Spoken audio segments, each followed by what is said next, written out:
¿Te interesa la justicia ambiental y la ciencia? Este es tu espacio. En cada episodio conversaremos sobre casos, sentencias y temas relevantes para el derecho ambiental y la ciencia. Síguenos en nuestras redes y acompáñanos en este recorrido. Aquí comienza Ambiente y Jurisdicción, el podcast del Primer Tribunal Ambiental. ¿Cómo están? Buenas tardes y bienvenidos a una nueva edición de Ambiente y Jurisdicción, el podcast del Primer Tribunal Ambiental. Hoy tenemos una importante invitada. Hablamos de la doctora en Ciencias de Recursos Naturales de la Universidad de la Frontera, ingeniero civil ambiental, actualmente académica investigadora de la Universidad Católica del Norte, en la Facultad de Ingeniería y Ciencias Geológicas, Bárbara Fuentes Sigmund. Bárbara, ¿cómo estás? Hola Elizabeth, muchas gracias por esta invitación. Estoy muy contenta de poder compartir este espacio con ustedes. Muchas gracias, Bárbara. Sí, la idea es que aprendamos más junto a ti acerca de todas las investigaciones que has realizado y queríamos partir por ahí, que nos cuentes un poco sobre tu trayectoria y cómo una ingeniera civil ambiental, por ejemplo, terminó investigando los suelos más áridos del planeta.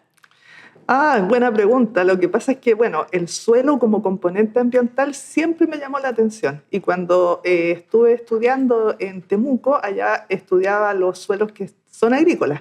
Cuando llegué acá a la región de Antofagasta, en realidad nos dimos cuenta que, pese a que son suelos áridos, son muy distintos y albergan, aparte de todos los recursos geológicos y minerales, albergan vida, y por eso empezamos a estudiarlos, sobre todo los suelos naturales, cómo soportan estos ecosistemas naturales acá en el norte bajo la escasez hídrica. Has desarrollado bastantes investigaciones en estos suelos áridos y también hiperáridos en el norte. Si nos pudieras contar qué características hacen de estos ecosistemas un entorno tan único y también tan frágil frente a la actividad humana, que quizás es uno de los mayores riesgos, nosotros mismos. Sí, efectivamente nosotros tenemos una singularidad, una particularidad única, que estamos en el desierto más árido del planeta y tenemos zonas que incluso son más áridas, las que llamamos hiperáridas. Acá los suelos, no hay lluvia, entonces los suelos acumulan muchas sales. ¿Qué es lo que hemos encontrado? Principalmente suelos que tienen pHs alcalinos, altas concentraciones de sales y, por supuesto, muchos minerales. Y también estamos ahora haciendo análisis de materia orgánica, nutrientes que también existen y son importantes para la vida en el desierto. De acuerdo a esta amplia experiencia que ha podido construir, Bárbara, ¿qué aprendizaje o hallazgo del trabajo que se ha podido realizar en el desierto de Atacama podrían ayudarnos quizás a entender mejor cómo funcionan las condiciones, la vida en este lugar tan extremo? Acá estos ecosistemas son muy vulnerables justamente porque los organismos están muy adaptados y necesitan condiciones muy especiales. Por ejemplo, nosotros empezamos estudiando el suelo y nos dimos cuenta que este suelo también es un hábitat para muchas especies que dependen de cosas para nosotros tan simples, por ejemplo, que puede ser una roca. Una roca les puede dar un soporte de protección contra el viento, les proporciona sombra a los organismos. Entonces, al principio se decía que en el desierto no había nada. Después, microorganismos, pero en realidad las personas que conocen el desierto y cada vez que vamos a terreno nos damos cuenta que hay muchos otros animales, mucha fauna silvestre en el desierto. Por eso hay que cuidarla. Quizás ahí justamente tú lo comentabas, una como dificultad de asociar desierto con ecosistemas, biodiversidad. ¿Cómo quizás transmitirle eso a la gente? Que hay que cuidarlo, que no porque uno quizás vea solo cerros y piedras o rocas, no quiere decir esto que no exista algo que cuidar. No, efectivamente. Lo que pasa es que primero, para nosotros poder valorar algo, tenemos que conocerlo. Entonces, hoy en día, afortunadamente, tenemos mucha información sobre la biodiversidad del desierto, ya sea de pequeños roedores, reptiles y mucha avifauna. Entonces, fíjate que en el momento que las personas se empiezan a dar cuenta, empiezan a acordarse, o las historias que les cuentan las mismas personas que trabajan en faena, qué sé yo, los que van a terreno, las personas empiezan a recordar y a apreciar toda esta fauna que muchas veces se pasa por alto, pero la gente quiere saber de ella. ¿Crees que quizás las nuevas generaciones tienen un interés distinto o quizás están más abiertos a conocer acerca de ecosistemas, biodiversidad, como que ellos tuvieran más cercanía quizás? Yo creo que sí, fíjate, hay un interés sobre todo porque las personas quieren vivir ahora y disfrutar de este entorno. Entonces, los niños, sobre todo, que están recibiendo ya información desde pequeños, imagínate en el jardín, ya las tías del jardín le están haciendo hacer cosas del ecosistema, usar materiales reciclados, ya vienen, digamos, con ese chip y espero que ese cambio de mentalidad se vea ya en unos años más. Nosotros, si bien nuestra generación no nació con esa información, nos hemos ido acoplando a este cuidado del medio ambiente, porque al final si el medio ambiente está sufriendo problemas, eso nos va a recaer a nosotros y a todas las generaciones también.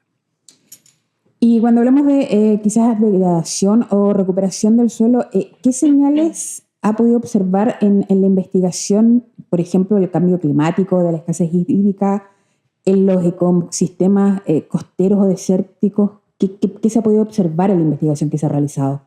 Bueno, sí, efectivamente el suelo va a estar en riesgo. Todos estos ecosistemas que de alguna forma dependen de la lluvia o del agua van a sufrir cambios. Y lo que está establecido para la zona norte, según lo que ha publicado el Ministerio del Medio Ambiente, es que tiende a ser una zona más árida y con eventos más extremos. Entonces, en ese sentido, va a haber que estar pendiente de qué es lo que va a pasar y cómo eso va a afectar las propiedades del suelo. Si bien es un suelo desértico, ya sabemos que es así, pero esa es su condición y es una condición que hay que aceptarla, valorarla y entender que es así este suelo. Ahora le quiero llevar a otro tema que sé que ha estado investigando en profundidad, la gaviota garuma. Primero, si nos puede contar en qué sector se observan, dónde están instaladas, si nos pueden contar más detalles acerca de la gaviota garuma.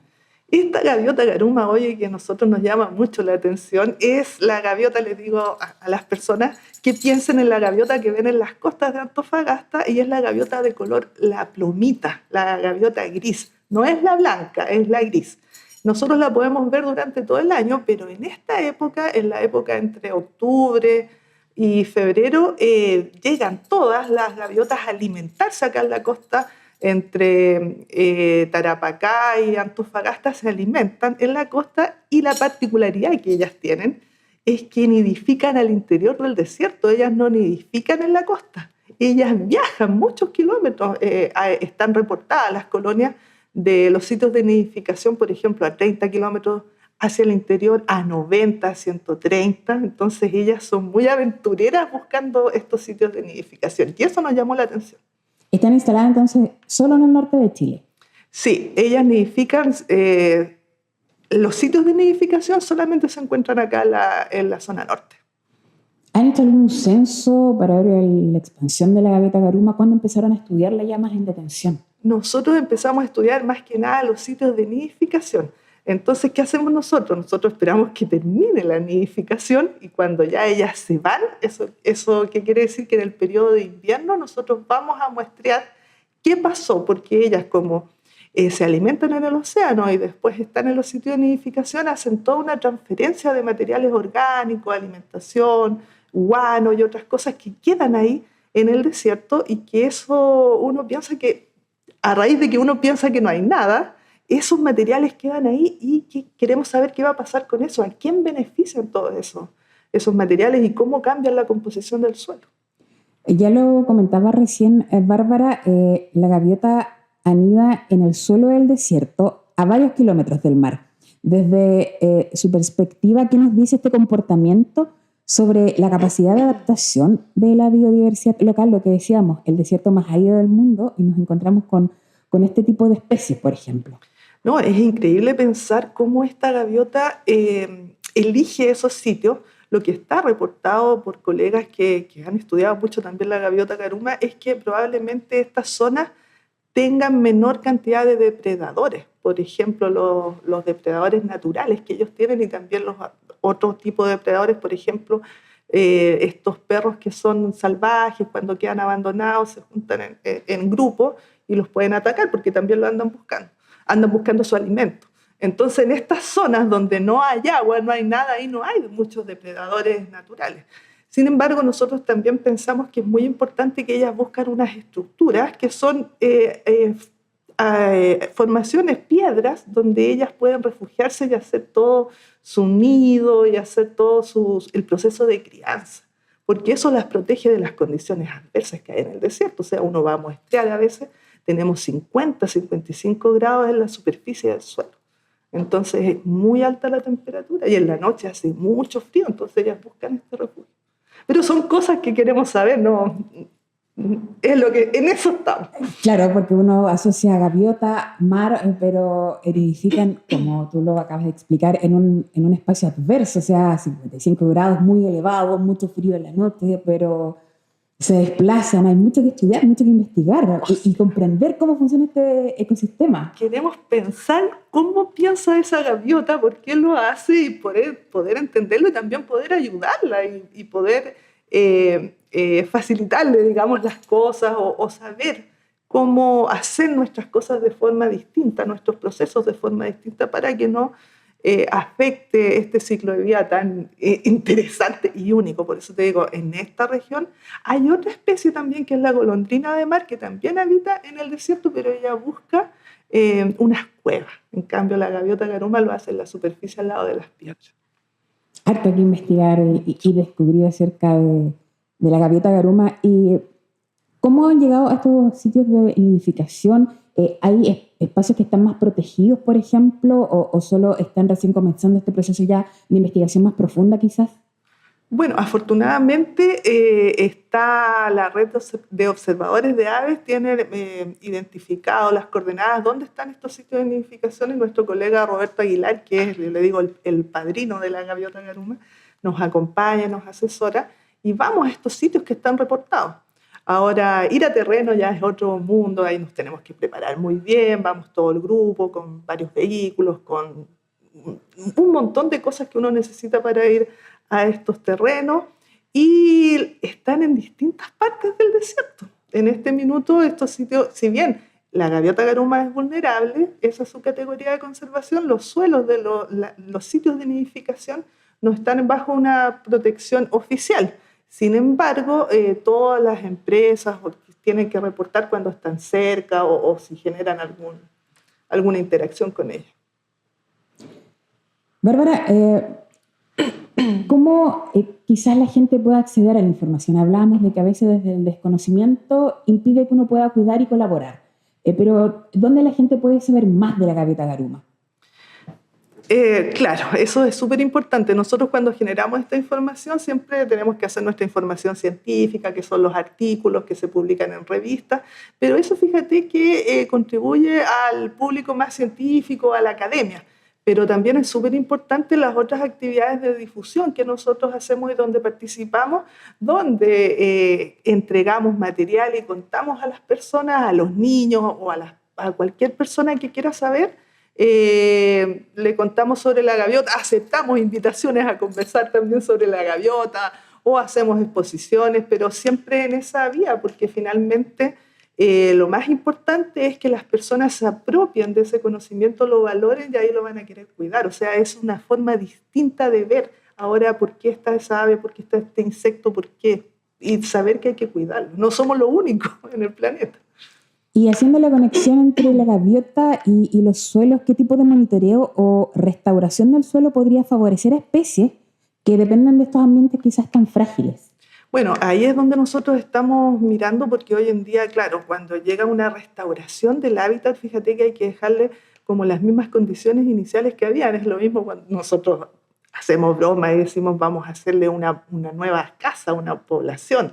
O sea, la idea es que sea un hábitat que ellas quieran ocupar, pues que tengan las condiciones, y para eso hay que estudiar y vemos las condiciones del suelo. Por eso yo te decía, partimos midiendo parámetros químicos, físicos, para entender cómo ella modifica el hábitat también. Entonces, ver la importancia de estas cosas, uno dice, por eso te digo, una piedra, ¿qué tan importante es? Para una gaviota es muy importante, es su hábitat. Entonces, nosotros también cuando entramos ahí somos muy respetuosos y todo porque ya entendemos que estamos entrando a un hábitat. Entonces, son cosas que uno va aprendiendo con el tiempo, si uno no nace sabiendo. Si nosotros no hubiésemos ido a terreno a ver esa situación, no te la puedes imaginar. Entonces, es eso, es un camino de aprendizaje. Y todo esto nos lleva a un punto clave, que es cómo conectar la ciencia que usted ha desarrollado hasta el momento con las decisiones que afectan el territorio y las comunidades. Por ejemplo, en el marco de la justicia ambiental, ¿cómo cree que la ciencia, no sé, del suelo y la ecología árida pueden aportar a la resolución de conflictos ambientales? Mira, siempre la información va a ser positiva. Mientras más información exista, yo creo que, siempre va a ser de utilidad para las personas que toman decisiones y también para todo lo que es la parte creativa, la innovación de hacer las cosas distintas. Entonces, ¿cuál es la idea? Nosotros generamos esta información, después se deja disponible y hoy en día también las cosas van cambiando. Por ejemplo, antes había un tipo de pensamiento o un tipo de equipo de análisis. Hoy en día se pueden hacer más cosas. Entonces uno puede mostrar, imagínate esta herramienta, el dron. ¿Hace cuántos años no había dron? Hoy día el dron te permite ver ciertas cosas. Hay que ser criterioso cuando utilizarlo, sí, pero esta información está. Entonces, ¿cuál es la idea? Que uno diga, esta información la voy a aprovechar para hacer una mejora. Entonces, no tener miedo a la información que se genera, sino que todo lo contrario, saber que cuando hay más información, puedes hacer más cosas, puedes tomar decisiones informadas, porque finalmente es lo más importante. Entonces, para allá nosotros vamos generando, la investigación no es rápida, y sobre todo con las especies, que hay que esperar muchos años para ver los comportamientos y qué sé yo. Entonces, siempre hay que empezar por algo. En ese sentido soy muy optimista. Y desde su experiencia, ¿cuáles son los principales desafíos para traducir estos resultados científicos en información que sea, y ya lo comentaba usted, útil para los procesos judiciales y también administrativos? Bueno, fondos para investigación siempre va a ser importante. La investigación no es algo fácil ni es algo económico, ¿sí? Y sobre todo en esta zona con los terrenos y todo eso, siempre es importante los fondos de investigación, capacitar a las personas y generar las confianzas. Yo creo que eso es fundamental, generar las confianzas, hacer alianzas entre diferentes instituciones y empresas también, que estamos todos habitando el territorio. Entonces la universidad genera un conocimiento que puede ser muy importante para tomar una decisión, para generar medidas que puedan ayudar a hacer las cosas de otra forma. Y finalmente, Bárbara, ¿considera que hoy existe suficiente colaboración, que es clave, entre científicos, instituciones públicas y tribunales para abordar temas como la degradación costera o el impacto que existe en las aves protegidas? Bueno, eso es importante. Están saliendo ahora nuevos instrumentos de gestión como este plan RECOGE, que son los planes de recuperación, conservación y gestión de todo lo que son las aves, pero eso también es súper importante y mis estudiantes de ingeniería ambiental siempre lo dicen. O sea, existen aves que son más urgentes de atender porque están con muchas amenazas y están en un estado de conservación muy crítico, pero eso no significa que no nos acordemos y no protejamos a las otras especies que todavía no están con problemas de conservación, porque si no se transforma en una curva. Conservo una y la otra se me ve más amenazada, etc. Pero por eso te digo, están saliendo todos estos planes, hay alianzas estratégicas entre los mismos servicios, están todos conectados, todos se conocen y quieren hacer cosas. Y finalmente, ¿qué es lo que pasa allá todo? El tema de los tiempos, la cantidad de personas, la cantidad de actividades que hay que hacer y los recursos. Pero voluntades hay, o sea, todas las personas que tú conozcas y que están trabajando en temas ambientales, o sea, son muy proactivos en ese sentido. Muchas gracias por la información, por todo este conocimiento que compartiste con nosotros en el podcast, Bárbara. Muchas gracias por la invitación y agradezco este espacio y todas las entrevistas que ustedes hacen en estos temas. Muchas gracias, Elisa. A ustedes muchas gracias por habernos escuchado nuevamente en Ambiente y Jurisdicción, el podcast del Primer Tribunal Ambiental.